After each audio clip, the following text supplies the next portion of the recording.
ఎందుకు ఆలస్యం చేసింది అనుకుంటున్నారు మరి? ఎవరు ఇక్కడ ఇంతవరకు ఎలాంటి యాక్షన్ వాళ్ళ మీద తీసుకోలేదు. ఏంటండి యాక్షన్ తీసుకోవాలంటే సామాన్యమా? ఎంక్వైరీ జరగాలి, ప్రాపర్గా ఎంక్వైరీ జరగాలి, ఏం జరిగిందో తీయాలి. ప్రభుత్వం నిన్న మొన్న వచ్చింది, ఇంకా మొత్తం వ్యవస్థనంతా వేసుకోవాలి, సెక్రటరీని వేసుకోవాలి, కింద కలెక్టర్ని వేసుకోవాలి, మొత్తం ఎస్టాబ్లిష్ అంతా అవ్వాలి కదా. అంటారు ఎలక్షన్స్ ముందు వచ్చిన వెంటనే చేస్తాం, నెలలో చేస్తాం అంటారు, కానీ కొంచెం కష్టమే అది చేయడం. కొంత మెల్లగా అవుతుంది. ప్రజలు సంయమనంతో ఉండాలి. ప్రభుత్వానికి అంటే ఇప్పుడు ఈ ప్రభుత్వం వచ్చింది మొన్ననే. ఇంతకుముందు ప్రభుత్వంలో కేటీఆర్ కానీ కేసీఆర్ కానీ ఎందుకు వాళ్ళ మీద యాక్షన్స్, అంటే వాళ్ళ మనుషులు కాబట్టి యాక్షన్స్ తీసుకోలేదంటారా? అవినీతి వాళ్ళే కుమ్మక్కై ఉన్నారు అందులో. ఈ అవినీతి వాళ్ళకి తెలియదండి. లేకపోతే ఏంటండి ఇప్పుడు అంతాను వాళ్ళందరూ అన్నీ తీయాలి. ఎక్కడ వాళ్ళు ఏ స్థాయిలో ఉన్నవాళ్ళు ఏ స్థాయికి వచ్చారో అన్ని లెక్కలు తీయాలి. ఆ లెక్కలు తీయకపోతే రేపొద్దున ఇంకో దొంగలు 10 మంది తయారవుతారు. నేను అసెంబ్లీలో చెప్పారు కదా, ఆస్తులు పెరిగాయని చెప్పేసి కేటీఆర్ మాట్లాడుతారు. ఆస్తులు సార్ ఎన్ని ఆస్తులు పెరిగినాయి? ప్రపోర్షనేట్గా పెరగలేదు. మీరు ఖర్చు పెట్టినంత పెరగలేదు అక్కడ. అన్న నిరర్ధకమైన ఆస్తులు పెరిగినాయి. కొంత పెరిగిన మాట వాస్తవమే, మొత్తం లేదనేది కాదు, ఉంది. కానీ అక్కడ మళ్ళీ తప్పు జరిగింది. అది నేను అనేది. అక్కడ చాలా కరప్షన్ ఉంది, కొనుగోలులో కరప్షన్ ఉంది. అన్నెసరీ మెటీరియల్ కొన్ని డంప్ చేశారు. మరి కవర్డ్ కండక్టర్ అని ఫస్ట్ ఇన్ కైండ్ తీసుకొచ్చారు ఫారెన్ నుంచి. అందులో చాలా కిక్ బ్యాక్స్ భయంకరంగా జరిగినాయి. అది చాలా డేంజరస్. కవర్డ్ కండక్టర్ ఆ ప్రయోగం కూడా విఫలమైందని అంటున్నారు. ఎందుకంటే కవర్డ్ కండక్టర్ తెగిందంటే అది ఎర్త్ అవ్వదు, ట్రిప్ అవ్వదు. ఓ చెట్టు పడిందంటే తెగిందంటే ఆ కండక్టర్ కింద ఎర్త్ అవ్వకపోతే అక్కడ ట్రిప్ కాదు, లైన్ చాలులో ఉంటుంది. దీనివల్ల ఎంత ప్రమాదం ఉంటుంది అని సంథింగ్ టెక్నికల్ ప్రాబ్లమ్స్ వచ్చినాయి. కానీ అది కండక్టర్ కొనడంలో చాలా అవినీతి జరిగిందని మా మిత్రులు కొంతమంది ఇంజనీర్లు కోర్టుకు కూడా వెళ్ళారు. బాధ్యతాయుతమైన ఇంజనీర్లు వెళ్తే ఆర్టీఏలో అడిగారు, ఇవ్వలే. ఆర్టీఏలో నేనే అడిగిన దాదాపు 100 క్వశ్చన్లు, దేనికి సమాధానం చెప్పరు. ప్రభాకరరావు గారు చెప్పరు, ఇక్కడ సిఎండి రఘుమారెడ్డి గారు చెప్పరు, అక్కడ ఒక అధికారి ఉన్నారు వరంగల్లో, ఆయన కూడా చెప్పరు. ఎవరు ఎనర్జీ సెక్రటరీ లెవెల్లో కూడా మాకు రాలేదు గవర్నమెంట్. వాళ్ళేమో వీళ్ళని ఇమ్మంటారు, వీళ్ళేమో ఆపేశారు. ఈ ప్రభుత్వం అంతా కూడా మోసపూరిత ప్రభుత్వం. గతంలో ఉన్న ప్రభుత్వం కేసీఆర్ గారు ఆయన జీవోలు బయట పెట్టేవాడు కాదు. జీవో బయట పెట్టాలి కదా. ఒక గవర్నమెంట్ ఆర్డర్ ఇస్తే అది వెబ్సైట్లో ఉండాలి, అది పెట్టలేదు. పాపం గుడ్ గవర్నెన్స్ పద్మనాభరెడ్డి గారు ఎన్నిసార్లు అడిగినా ఆయన కోర్టుకు కూడా వెళ్ళాడు, వీళ్ళు బయటకు పెట్టట్లేదు. దాపరకం అంటే ఇప్పుడు ఆవు చేలో మేస్తుంటే దూడ గట్టు మీద మేస్తుందమ్మా. ప్రభుత్వమే తప్పు చేస్తుంటే కింద ఉన్న అధికారి ఏం చేస్తాడు? ఓ చిన్న అధికారి ఇంటికి వెళ్ళి అవినీతికి పాల్పడతాడు. ఇప్పుడు సిఎండి లెవెల్లో తప్పు చేస్తుంటే కింద ఉన్న లైన్మెన్ లెవెల్లో అతను ఇంకా తప్పు చేస్తాడు ప్రజలతోటి. ఆయన్నే ఏమంటలేదు, నన్నేంటి అడిగేవాళ్ళు లేడు. ఇటువంటి చాలా దుర్మార్గాలు జరిగినాయి డిపార్ట్మెంట్లో. వీటి మీద సమగ్రమైన విచారణ జరిపి భవిష్యత్తులో మళ్ళీ, ఎందుకంటే విద్యుత్ రంగం అంటే ప్రతి వాళ్ళకి చాలా అవసరమైన సంస్థ ఇది. మరి అది లేకపోతే మనం ముందుకెళ్తే ప్రగతి చక్రం నడవదు. అదే మీరు అన్నట్టు ఏంటంటే ఇప్పుడున్న ఈ కాలంలో అయితే ఒక 2 నిమిషాలు కరెంటు పోయినా కూడా కష్టమే. ప్రతిదీ ఆధారపడింది మెయిన్గా అయితే మన విద్యుత్ మీద డిపార్ట్మెంట్. మనం కూడా విచ్చలవిడిగా పవర్ కొనకూడదమ్మా. ప్రజలు కూడా సహకరించాలి.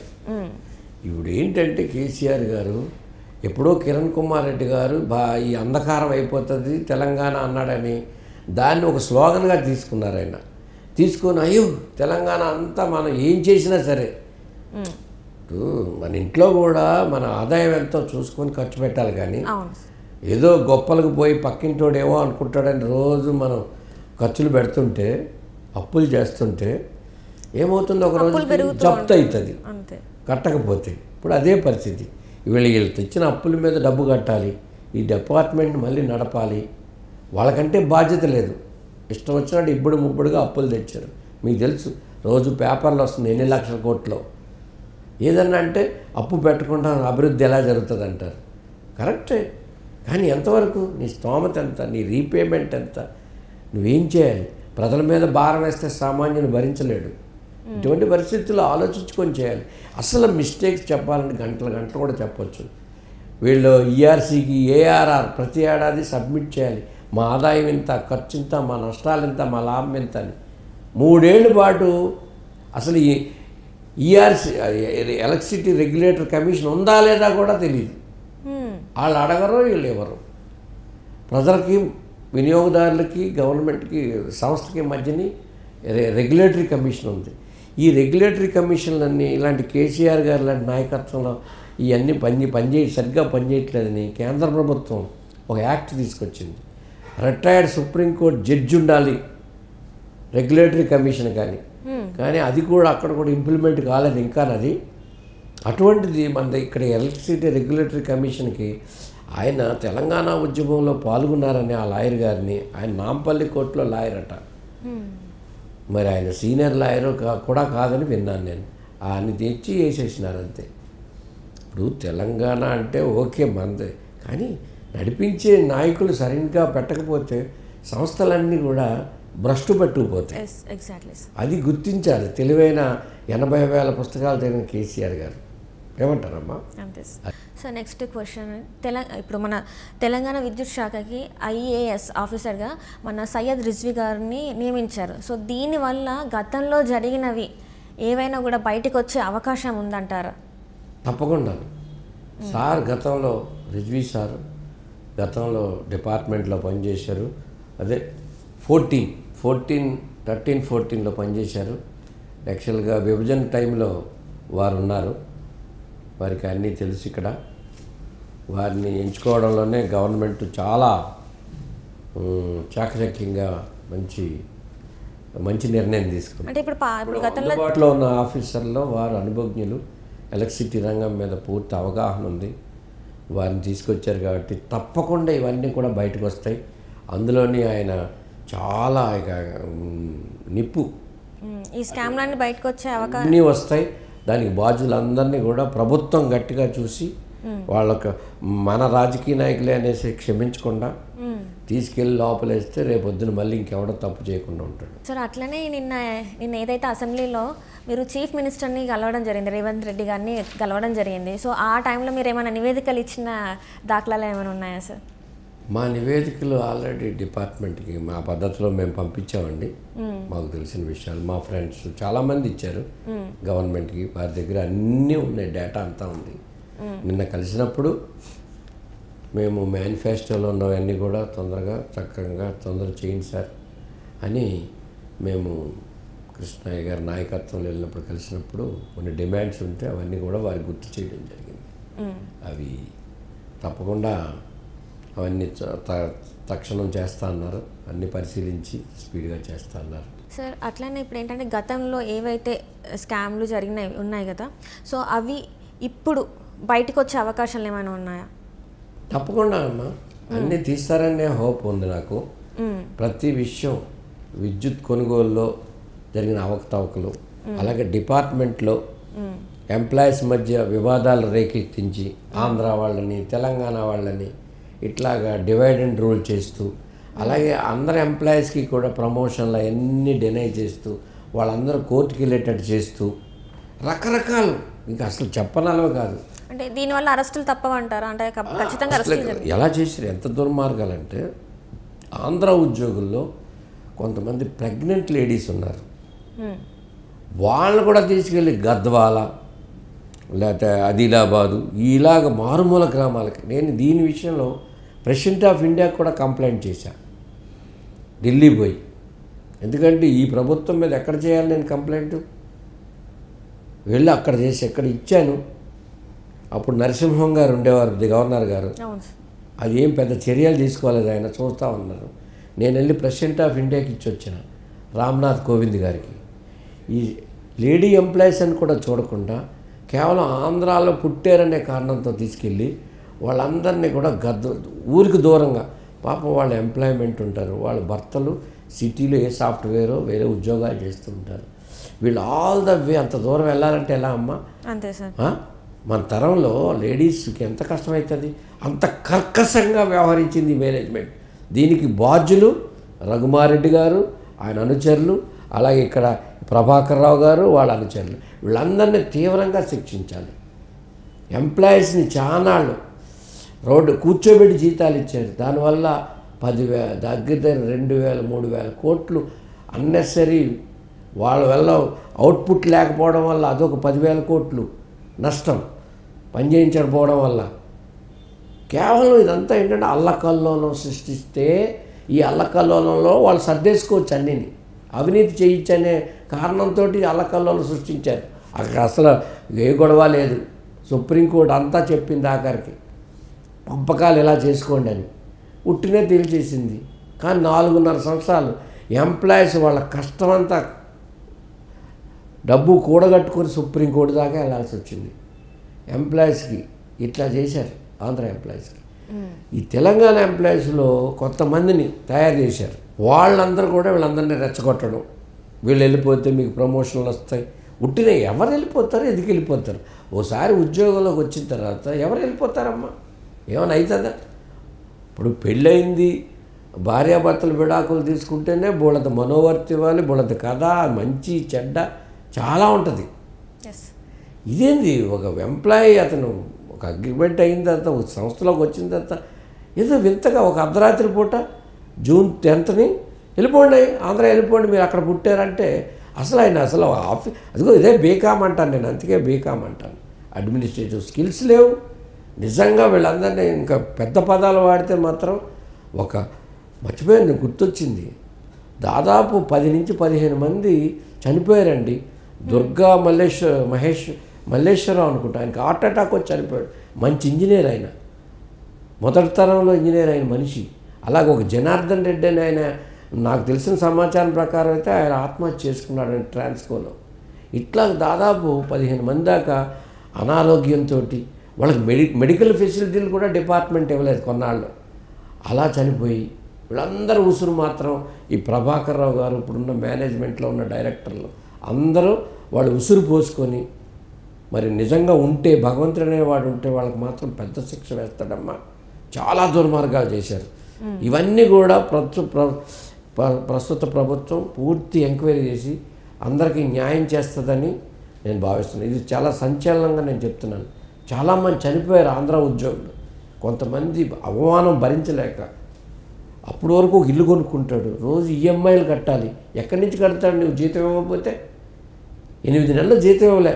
సుప్రీంకోర్టుకి వెళ్తే కానీ వాళ్ళు చెప్తే కానీ జీతం ఇవ్వలేదు. అందరూ నీలాగా అవినీతి చేసి పెద్దోళ్ళు ఉంటారా?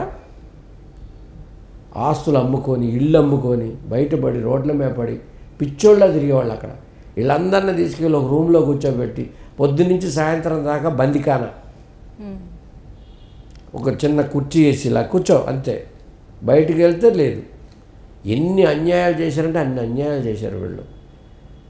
ఎవరన్నా లీవ్ పెడితే నువ్వు లీవ్ పెట్టలేదని జీతం కట్ చేయడం, ఇవన్నీ కూడా ఆధారాలు నా దగ్గర ఉంటాయి. నేను అన్నీ చూపిస్తాను, అన్నీ రాశాం.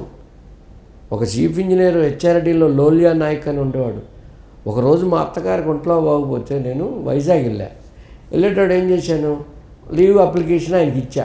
లేదండి మీరు ఇన్వాల్వ్ ఇమ్మన్నాడు లీవ్ అప్లికేషన్. నేను కూడా సఫరర్ ఇన్వాల్వ్ ఇచ్చి స్టాంప్ కొట్టించుకుని నేను వెళ్ళా 2 days అని. నేను మళ్ళీ వచ్చేటప్పటికి నా జీతం కట్ చేసినారు. జీతంలో ఎందుకు కట్ చేసినడితే నువ్వు చెప్పకుండా వెళ్ళిపోయినావు అంటాడు. ఇగో నా దగ్గర ఉంది, పత్రం ఉంది, ఇదిగో ఇన్వాల్వ్ ఇమ్మన్నావు, ఇచ్చాను లీవ్ లెటరు. అంటే ఏంటంటే అడ్డకోలు వ్యవహారం అన్నమాట. చాలా దుర్మార్గం. ఈ దుర్మార్గులైన ఆఫీసర్లు అసలు మీరు చెప్పనలో కానీ అంత దారుణం చేశారు. చాలా దుర్మార్గాలు చేశారు. కక్ష కట్టి వీళ్ళు వెళ్ళిపోవాలి పిచ్చి. ఎవడు వెళ్ళిపోతాడు? ఎందుకు వెళ్ళిపోతారు? కోర్టులు లేవా భారతదేశంలో? ఏంటి ఇదంతా? దానికి బాధ్యులు ఎవరు? 10,000 కోట్లు పెట్టి కేసులు వాదించింది గవర్నమెంట్. దాని మీద అసలు లీగల్ వ్యవహారాల మీద అన్నిటి కూడా కోర్టుల మీద. ఎవడో రిటైర్ అయిన ఒక ఆయన తీసుకొచ్చి ఓ న్యాయమూర్తిని తెచ్చి కూర్చోబెడితే అన్ని లిటిగేషన్లు ఎట్టా సతాయించాలి.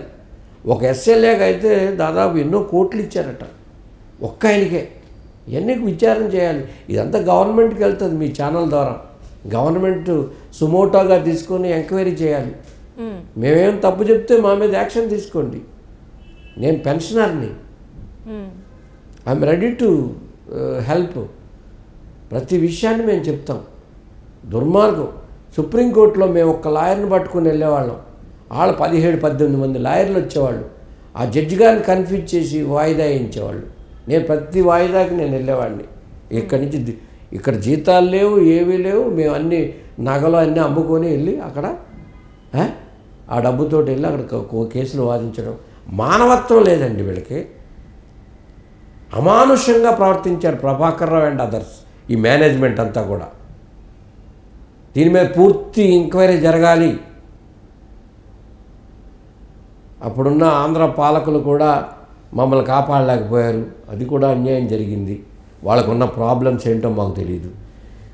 ఇప్పుడు కూడా ఏమండి, పక్కింటోడితో వివాదం మనకు ఉండొచ్చు, పక్క రాష్ట్రంతో విద్యుత్తు వాటి మీద నువ్వు ఇవ్వాలి, నేను ఇవ్వాలి, నువ్వే నాకు ఇవ్వాలి, ఇలా చిల్లరగా దెబ్బలాడుకుంటున్నారు ఈ రాష్ట్ర ప్రభుత్వం, ఆ రాష్ట్ర ప్రభుత్వం. వీళ్ళు ఏం సందేశం ఇస్తున్నారు సమాజానికి? వీళ్ళు ఏం సందేశం ఇస్తున్నారు ముఖ్యమంత్రులు? నాకు అర్థం కాదు. నువ్వు లిటిగేషన్ పెట్టడానికా ఉన్నావు? ఆంధ్ర తెలంగాణ మధ్య తగులు పెట్టడానికా ఉన్నావు? మీ ఇద్దరు కూర్చొని, రెండూ ప్రభుత్వ సంస్థలే, చక్కగా మాట్లాడుకోలేరు? మేధావులైన ఆఫీసర్లు మీ దగ్గర లేరా? ఇప్పుడు 10 ఏళ్ళు అయింది, మీ ఇద్దరు ఎందుకు వివాదం పరిష్కరించుకోలేకపోతున్నారు? అంటే మీరు ఇద్దరు అసమర్థులు ఎవరో ఉన్నారు ఇందులో. ఏమిటి ఇదంతా? What is this? ఏం తమాషా అయిపోయింది మీ అందరికీ ఇదంతా. సంస్థ అంటే, రాష్ట్రం అంటే తమాషా అయిపోయింది. మీరు ఆడుకుంటున్నారు దీన్ని బట్టి చూస్తుంటే. మీ వల్ల కాకపోతే ఏంటి ఇదంతా? ప్రతిదీ లిటిగేషనే. సుప్రీంకోర్టు ప్రధాన న్యాయమూర్తి గారు చంద్రచూడ్ గారు అన్నారు, అసలు గవర్నమెంటే పెద్ద లిటిగెంట్. భారతదేశంలో ఉన్న కోట్లాది పెండింగ్ కేసుల్లో గవర్నమెంట్దే. నీ కింద పనిచేసేవాడికి అన్యాయం చేయాలనుకుంటే వాడిని ఏదో చేస్తాడు, వాడు కోర్టుకు వెళ్తే అది పెండింగ్ ఉంటుంది. ఉన్నది ఎంతమంది అక్కడ? జడ్జిలు ఎంతమంది ఉన్నారు? న్యాయ వ్యవస్థ ఎంతసేపు లిటిగేషన్లో పెట్టాం. డబ్బు ఉంటే 10 లాయర్లు పెట్టుకుంటాడు, దాన్ని మొత్తం నల్లిఫై చేయించుకుంటాడు, మెల్లగా తాత్సారం చేస్తాడు. అవినీతి ఆరోపణలు వచ్చిన ఎంతమంది మీద వాళ్ళ కేసులు ఏమైనా సెటిల్ అవుతున్నాయా?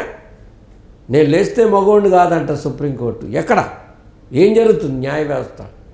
ఇది టాపిక్ డైవర్ట్ అవుతుంది. ఎనివే, అవినీతి మీద మాత్రం తీవ్ర చర్యలు తీసుకోకపోతే మాత్రం మీరు దేశానికి అన్యాయం చేసినట్టే. రాజకీయ నాయకులందరూ కూడా వాళ్ళ జీవితాలు అంకితం చేసుకొని వాళ్ళ ఫ్యామిలీస్ని అంతని త్యాగం చేసి 24 అవర్స్ ప్రజల కోసం కష్టపడే నాయకులు 90% మంది ఉన్నారు, మహానుభావులు. వాళ్ళ చేతులెత్తి దండం పెట్టవచ్చు. ఎందుకంటే వాళ్ళ ఆరోగ్యం, వాళ్ళ టైము అన్నీ త్యాగం చేస్తున్నారు. కానీ ఇగో ఇలాంటివన్నీ కొంతమంది వాళ్ళ మీద యాక్షన్ లేక మొత్తం రాజకీయ నాయకులందరూ కూడా ఇవాళ అందరినీ కూడా దొంగల్లా చూస్తుంది సమాజం. ఇవాళ ప్రభుత్వ ఉద్యోగులు కూడా కొంతమంది చేసే అవినీతి వల్ల ప్రభుత్వ ఉద్యోగం అనగానే ఇతను దొంగ సొమ్ముతో బతుకుతున్నాడు, ఇగో వాడు బతికే కారు నాది, ఇలాగని ప్రజలు భావించే స్థాయికి వచ్చింది. సో దీనికి పటిష్టమైన అవినీతి నిరోధక వ్యవస్థ ఉండాలి. ఎలక్ట్రిసిటీ బోర్డులో అన్యాయాలన్నీ కూడా మమ్మల్ని పిలవండి, మేము చెప్తాం ఎక్కడెక్కడ జరిగినాయో, వాళ్ళ ఆస్తులు ఎలా పెరిగినాయి, వాళ్ళ వ్యవహారాలు ఎలా చేశారు. వాళ్ళు ఎక్కడికి పోరు. ఎందుకంటే చక్కగా కొంతమంది అయితే వందలాది ఎకరాలు కొన్న ఆఫీస్ ఉన్నారు అక్కడ మేనేజ్మెంట్లో, అన్నీ ఉన్నాయి. ఎక్కడ కొన్నారు? ఎక్కడికే పోలేదు. ఎలాంటి స్థాయి మనుషులు ఎలాంటి స్థాయిలో ఉన్నారు, ఎక్కడి నుంచి వచ్చింది ఇదంతా? ఇవన్నీ కూడా గవర్నమెంట్ మీద బాధ్యత ఉంది. చెప్పడమే కాదు, మీరు ఏదో అలా పైన అనేసి రేపొద్దున వదిలేస్తే రేపొద్దున ఇంకా దుర్మార్గులు తయారవుతారు.